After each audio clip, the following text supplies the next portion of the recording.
허락하신 하나님의 말씀은 이사야서 48장 1절로 11절까지 말씀입니다. 야곱의 집이여 이를 들을지어다.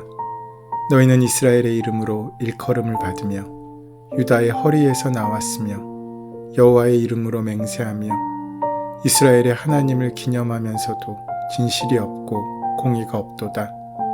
그들은 거룩한 성 출신이라고 스스로 부르며 이스라엘의 하나님을 의지한다 하며 그의 이름이 만군의 여호와라 하나. 내가 예로부터 처음 일들을 알게 하였고 내 입에서 그것들이 나갔으며 또 내가 그것들을 듣게 하였고 내가 호련히 행하여 그 일들이 이루어졌느니라. 내가 알거니와 너는 완고하며 내 목은 쇠의 힘줄이요 내 이마는 노시라. 그러므로 내가 이 일을 예로부터 내게 알게 하였고 일이 이루어지기 전에 그것을 내게 듣게 하였느니라. 그것을 내가 듣게 하여 내가 이것을 내 신이 행한 바요 내가 새긴 신상과 부어 만든 신상이 명령한 바라 말하지 못하게 하였느니라. 내가 들었으니 이 모든 것을 보라. 너희가 선전하지 아니하겠느냐. 이제부터 내가 새일 곧 내가 알지 못하던 은밀한 일을 내게 듣게 하노니 이 일들은 지금 창조된 것이요 옛 것이 아니라 오늘 이전에는 내가 듣지 못하였으니 이는 내가 말하기를 내가 이미 알았노라 하지 못하게 하려 함이라. 내가 과연 듣지도 못하였고 알지도 못하였으며 내 귀가 옛적부터 열리지 못하였나니 이는 내가 정녕 배신하여 모태에서부터 내가 배역한 자라 불릴 줄을 내가 알았음이라. 내 이름을 위하여 내가 노하기를 더디할 것이며 내 영광을 위하여 내가 참고 너를 멸절하지 아니하리라. 보라, 너를 연단하였으나 은처럼 하지 아니하고 너를 고난의 풀무불에서 택하였노라. 나는 나를 위하며 나를 위하여 이를 이룰 것이라. 어찌 내 이름을 욕되게 하리요 내 영광을 다른 자에게 주지 아니하리라. 오늘 본문의 말씀은 우리에게 두 가지 사실을 대비시킵니다. 구원받을 이유나 공로가 없는 우리와 우리를 구원하실 이유가 없는 하나님의 사랑입니다. 우리의 구원의 이유는 우리에게서 찾을 순 없습니다. 오직 하나님의 은혜로만 가능한 일입니다. 하나님 보시기에 패역한 사람들은 그저 바벨론 사람들뿐이 아니었습니다. 이스라엘 백성들이 그들과 전혀 다를 바 없는 패역한 자들이라고 선지자는 말하고 있기 때문입니다. 1, 2절 말씀에 묘사되는 이스라엘은 그저 이름과 말뿐인 이스라엘 백성입니다. 그들은 성실하지 않고 의로움이 없고 여호와의 이름으로 맹세하며 하나님을 부르는 자들입니다. 그들은 하나님의 이름의 의미도 그들이 하나님의 이름으로 일컬어지는 백성이라는 것의 뜻도 잘 모릅니다. 하나님께서는 이미 오래전부터 예언자들을 통하여 이스라엘이 이렇게 고통을 겪고 어려움을 당할 것이라고 예언하셨는데 이렇게라도 미리 말씀하지 않으셨다면 백성들은 일어나는 모든 일의 원인을 자기들이 섬기는 우상들의 탓으로 돌렸을 것입니다. 그들은 완고하고 완악하며 목은 쇠의 힘줄이요 이마는 노시여서 듣지도 않고 알려고도 하지 않았습니다. 이들은 모태에서부터 배신하고 배역한 자들이었습니다. 이스라엘, 구체적으로 유다 백성들에게는 하나님의 구원을 기대할 만한 어떠한 공로도 없었습니다. 그들은 이스라엘이라는 자신의 이름을 통해 하나님의 선민이라고 자랑하였지만 그들의 말과 행동은 전혀 달랐습니다. 실제로 그들은 하나님의 말씀을 듣지 않고 우상을 숭배했습니다. 하나님이 미리 말씀하시지 않았다면 그들은 하나님이 행하신 역사도 우상의 공으로 돌렸을 것입니다. 목의 힘줄이 무쇠이고 이마가 놋이라는 비유는 그들의 완악함을 적나라하게 나타내는 표현입니다. 이와 같이 이스라엘은 하나님 보시기에 기뻐하실 만한 모습이 하나도 없었습니다. 이런 백성이 구원을 받는다는 것은 정말로 하나님의 놀라운 은혜입니다. 이스라엘은 하나님의 은혜를 저버린 사람들이었습니다. 그 패역함은 모태에서부터 그랬다고 표현할 정도로 고질적이고 뿌리 깊은 것이었습니다. 그들은 하나님의 말씀에 대해 귀를 막고 진지하게 알려고 하지도 않았습니다. 그러나 하나님은 이스라엘에게 은혜로 부여하신 언약의 이름, 곧 그 언약에 수반된 하나님의 이름 때문에, 하나님의 영광 때문에 지속적으로 은혜를 베푸십니다. 하나님은 이스라엘의 배역 앞에서도 오래 참으심으로 그 심판을 유예하신 것입니다. 또한 그들을 가벼운 징계를 통해 깨닫게 하시고 고난 속에 내버려 두지 않으시며 새 일을 공포하시고 행하셔서 구원하시고 회복시키십니다. 이와 같은 이스라엘의 구원은 오직 하나님의 은혜 때문에만 가능한 것입니다. 그 은혜가 없다면 구원도 없습니다.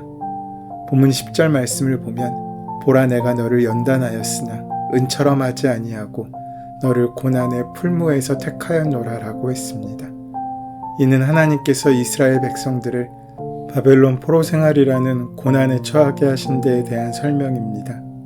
즉 하나님께서는 범죄한 이스라엘 백성들로 하여금 그들의 죄를 깨닫고 바른 길로 가도록 하기 위해서, 그리고 그들을 연단하여 거룩한 자들로 다시 세우시기 위해 그들에게 고난을 허락하신 것입니다. 하나님께서는 이스라엘 백성들을 끊임없이 훈련하고 연단하셨습니다. 그 이유는 그들로 하여금 하나님만이 참 신이시며 오직 만군의 여호와이심을 확실하게 깨닫게 하기 위함이며, 또한 그들이 하나님의 백성다운 삶을 살도록 하기 위함이었습니다. 이러한 하나님의 섭리는 비단 이스라엘 백성들에게만 국한되지 아니하고 오늘날 하나님의 모든 자녀된 우리에게도 연단과 훈련을 주시는 것입니다. 나비가 고치에서 빠져나오려고 안간힘을 쓰는 것을 보고 있던 곤충학자가 그것을 도와주려고 고치를 찢고 나비를 날려보낸 이야기가 있습니다. 나비는 몇 번 날개를 움직이며 나르는 것 같더니 땅바닥에 맥없이 툭 떨어져 죽고 말았습니다. 또 한 마리의 나비는 역시 고치를 빠져나오려고 필사적으로 버둥거리더니 이윽고 빠져나와 헐헐 날아갔습니다. 이 나비는 고치를 벗어나려고 애쓰는 동안 그 날개 가운데 피가 온전히 공급되었고 스스로 날아갈 수 있는 힘을 얻었기 때문입니다. 그런 의미로 고통과 실패, 역경과 환난, 사고와 질병은 우리에게 너무나 아픈 일이지만 이것이 하나님과 함께 하신다면 모두 소중한 의미를 가지게 됩니다. 이러한 하나님의 섭리는 비단 이스라엘 백성에게만 국한되지 않습니다. 오늘날에도 하나님은 당신의 백성된 성도들이 범죄하면 고난을 통해 연단하시고 바른 길로 인도하십니다. 이러한 고난의 시간을 살고 있다면 우리는 먼저 그 고난의 이유를 알아야 합니다. 산모가 진통을 통해서 생명을 얻듯이 우리의 고난이 하나님께서 허락하시는 것이라면 그것은 반드시 생명으로 또 소망으로 이어지기 때문입니다. 그래서 우리는 기도하여 하나님의 뜻을 구해야 합니다. 우리가 기도하는 것을 성경에서는 때로 하나님의 얼굴을 찾는다라고 표현합니다.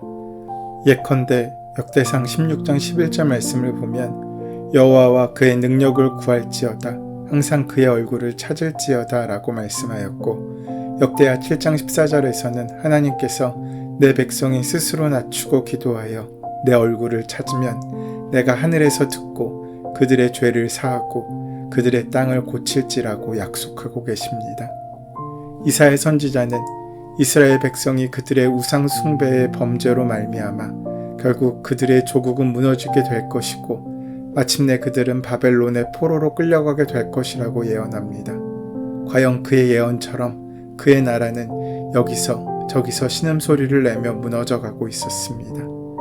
그때 뜻있는 주의 경건한 백성들은 엎드려 기도하기 시작합니다. 민족의 어려운 가운데 무릎 꿇고 주의 얼굴을 구한 그 소수의 사람들이 있습니다. 그들은 비록 관영한 죄로 침몰되어가는 이스라엘을 구해내지는 못했지만 하나님께서는 그런 그들의 믿음을 그루터기로 남은 자로 예비하시고 연단시키셔서 나중에 이스라엘을 회복시키시는 소중한 통로로 사용하셨습니다. 이스라엘의 문제가 무엇입니까? 너무 똑똑한 까닭입니다. 세상은 이것을 지혜라고 말할 수 있지만 성경은 이것을 교만이라고 말합니다. 교만의 문제는 삶을 하나님께 맡기지 못하고 내가 붙잡고 있게 한다는 데 있습니다. 교만은 우리 생각의 밑바닥에서 하나님의 계획하심과 일하심을 통제하고 오히려 주도하려고 하는 죄의 자리로 우리를 이끌어갑니다. 그래서 우리는 피조물이라는 사실을 잊지 말아야 합니다. 교만의 본질은 우리의 피조물성에 대한 망각입니다. 교만의 반대는 겸손입니다. 창조주 하나님 앞에 나의 한계를 인정하고 나를 만드신 주님의 그 귀한 능력과 존엄 아래 우리를 내려놓을 수 있는 것입니다. 겸손이라는 말은 라틴어 어원을 보면 흙이라는 뜻을 갖고 있습니다. 우리는 흙으로 빚어진 피조된 존재요, 흙으로 돌아갈 수밖에 없는 존재임을 알고 교만함을 먼저 버려야 한다는 것입니다. 인생은 자신의 힘으로 어쩔 수 없는 고난의 상황을 만나면서 비로소 우리가 신이 아닌 한계를 지닌 피조물임을 깨닫게 되는 것입니다. 하나님은 하나님이십니다. 그 길은 우리의 길과 다르고 그 생각은 우리의 생각과 다릅니다. 그래서 우리에게 필요한 것이 바로 신실하시고 전능하신 하나님에 대한 믿음이고 그 하나님이 우리와 함께 하신다는 신뢰로 우리의 삶을 맡기는 전적인 신뢰의 삶이 필요한 것입니다. 우리가 도무지 이해하기 어려운 이런 환난의 허용들, 그리고 이런 답답한 상황의 전개에도 불구하고 하나님은 여전히 우리의 유일한 구원의 근원이십니다. 우리에게 다른 길은 없습니다. 다른 해결도 없습니다. 그분을 신뢰하고 그분 앞에 엎드려 기도해야 합니다. 때로는 하나님의 존재가 낯설고 두렵게 느껴져서 그분을 향한 접근이 조심스러워도 우리는 그분 앞에 엎드려 하나님의 긍휼을 구해야 합니다. 그리고 하나님의 구원을 기다려야 합니다. 그러면 우리는 한없는 긍휼로 가득 찬 하나님의 말씀을 듣게 될 것입니다. 나 외에 다른 희망, 다른 방법은 없느니라. 은혜를 은혜로 아는 것이 쉽지 않은 것처럼 받은 은혜를 제대로 누리는 것도 쉽지 않습니다. 그렇다면 그 은혜를 누리기 위해서 어떻게 해야겠습니까? 먼저 내게 주신 모든 축복이 하나님의 선물임을 깨달아야 합니다. 나의 능력으로 내가 이룬 것이라고 생각하는 순간 감사는 사라지고 자기 은하 공로에 빠져들어 결국 교만해집니다. 나의 능력도 나의 성공도 나로 인함이라고 여기게 됩니다. 그러나 우리가 가진 모든 것은 하나님이 우리에게 값없이 주신 것입니다. 그 사실을 먼저 알아야 합니다. 우리에게 허락하신 모든 것은 다 하나님의 은혜입니다. 내 가정, 우리 교회, 또 내가 살고 있는 삶의 자리, 그 모든 것이 때로 우리를 힘들고 어렵게 만들 수도 있지만 결국에는 은혜이고 결국에는 축복임을 우리는 고백할 수 있습니다. 그러므로 그 모든 사실에 대한 감사로 우리의 삶을 시작할 수 있어야 합니다. 그렇게 받은 은혜를 감사하고 우리가 우리에게 맡겨진 사명을 감당할 때 우리는 그저 수고로운 인생이 아니라 하나님의 은혜로 말미암는 보람찬 열매 있는 인생을 살아갈 수 있게 되는 것입니다. 그리고 받은 은혜를 은혜로 누리기 위해서 두 번째로 우리는 겸손해야 합니다. 어떤 사람이 은혜를 받을 수 있습니까? 무언가 받기 위해 비어져 있는 사람입니다. 비어져 있지 않은 사람, 이미 무언가로 가득 차 있는 사람은 결코 은혜를 담아낼 수 없습니다. 지식이나 재물, 권력, 명예로 채워진 사람에겐 은혜가 들어갈 자리가 없다는 것입니다. 그러기에 은혜를 누릴 수도 없습니다. 겸손은 비워냄입니다. 내가 아무것도 없음을 인정하는 것, 내게 가득 차 있는 것을 비워내고 하나님 앞에 무릎 꿇는 것, 그것이 은혜의 시작입니다. 비어져 있는 나 자신을 채워주시는 은혜를 깨닫게 될 때 우리는 은혜를 제대로 누릴 수 있습니다. 우리가 절망에 가슴이 답답할 때, 실패와 패배에 속이 쓰릴 때, 철없음으로 실수가 반복될 때, 어찌하면 될지 몰라 탄식과 한숨이 신음처럼 터져나올 때, 바로 그때에도 끝이 아닌 이유는 우리에게 있습니다. 하나님께서 모든 일을 시작하셨고 모든 일을 허락하셨고 또 그 모든 일의 결말을 지으실 것입니다. 그 모든 일에 합력하여 선을 이루실 하나님이시기 때문입니다. 하나님의 성실하심과 능력이 이를 행하십니다. 나를 위하여, 하나님 당신을 위하여, 당신의 이름을 거시고 당신의 영광을 위하여 그 뜻을 이루시겠다고 말씀하십니다. 우리 삶의 모든 일을 하나님께서 결국 선하게 매듭 지으실 것입니다. 땅의 기초를 놓으셨고 전지전능하게 다스리시는 그 하나님께서 지금도 창조의 일을 이루고 계십니다. 그 주님이 함께 하십니다. 그 동행하심을 의지하며 함께 은혜의 길을 걷는 저와 여러분 되시기를 소원하고 축원합니다. 은혜의 주님, 주님의 그 은혜와 자비를 신뢰하며 오늘의 주님의 허락하심에 순종하며 기꺼이 그리고 묵묵히 주어진 걸음을 걸어갈 수 있도록 함께하여 주시옵소서. 예수님의 이름으로 기도드립니다. 아멘. 이제 오늘 이 아침 우리에게 허락하신 오늘 본문의 말씀이 지금 나에게 말씀하고자 원하시는 주의 말씀으로 만나지기 위하여 오늘 본문의 말씀을 깊이 묵상하시고 함께 기도하는 시간 가지도록 하겠습니다. 함께 기도합니다.